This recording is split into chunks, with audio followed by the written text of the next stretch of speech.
ఎంతకాలం ఎవడో మనల్ని దత్తత తీసుకోవాలని మనం దిక్కులు చూడాలి. ఒక్కసారి ఆలోచన చేయండి సోదరులారా. ఏం మనం కాలోంకరనా కన్నోంకరనా? ఏం తక్కువ మనకు? మనల్ని ఎవరో దత్తత తీసుకునేదేంది? మన గడ్డను మనం అభివృద్ధి చేసుకోలేమా? ఇవాళ అండగా నిలబడాల్సిన మీరు వాడో వీడో చెప్తే ఇవాళ వాళ్ళ సోయిలో పడ్డారంటే వచ్చే నష్టాన్ని ఆలోచన చేయండి. మల్లన్న సాగర్ల ముంచలేదా? కొండ పోచమ్మల ముంచలేదా? రంగనాయక సాగర్ల దోసుకోలేదా? ఇవాళ నేను కొడంగల్ నుంచి, మారుమూల ప్రాంతమైన కొడంగల్ నియోజకవర్గం నుంచి నన్ను ఆశీర్వదించినందుకు ఆ ప్రాంతానికి కృతజ్ఞత తెలుపుకోవాలని 3 లక్షల ఎకరాలు ఆ ప్రాంతంలో ఉంటే 1300 ఎకరాలు భూసేకరణ చేసి ఇండస్ట్రియల్ పార్క్ తెచ్చి మా 20,000 30,000 మా కొడంగల్లో ఉన్న నిరుద్యోగ యువకులకు ఉద్యోగ ఉపాధి అవకాశాలు కల్పించాలి. పెద్ద పెద్ద కంపెనీలు అక్కడికి తెస్తే నా ప్రాంతం అభివృద్ధి చెందాలి. అప్పుడే నా జన్మ ధన్యమవుతుందని నేను ఒక ప్రయత్నం చేసిన. ఏమడిగినా ఈ తెలంగాణ రాష్ట్రంలో దాదాపుగా 2 కోట్ల ఎకరాల భూమి ఉంది.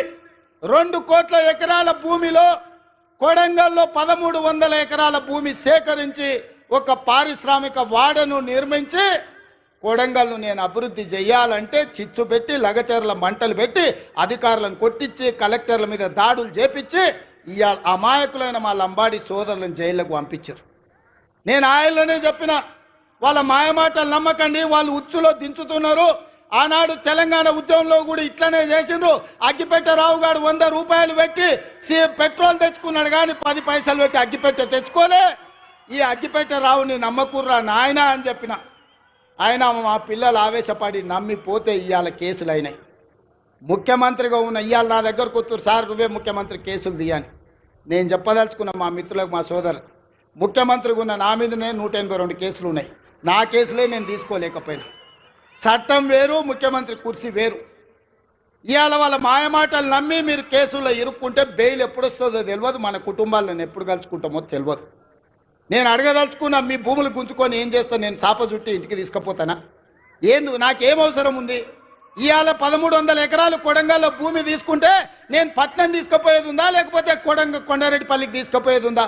ఆ రుణం తీర్చుకోవాలని ఆ కొడంగల్ నియోజకవర్గంలో 20-25 వేల మంది నిరుద్యోగ యువకులకు, ముఖ్యంగా ఆడబిడ్డలకు ఉద్యోగాలు కల్పించి ఉపాధి నెరవేర్చి పరిశ్రమలు స్థాపించి అభివృద్ధి చేయాలని నేను ప్రయత్నం చేస్తే 1300 ఎకరాలు కూడా భూసేకరణ జరగకుండా అధికారుల మీద దాడులు చేసి ఈరోజు అమాయకులను కేసులలో ఇరికిచ్చారు.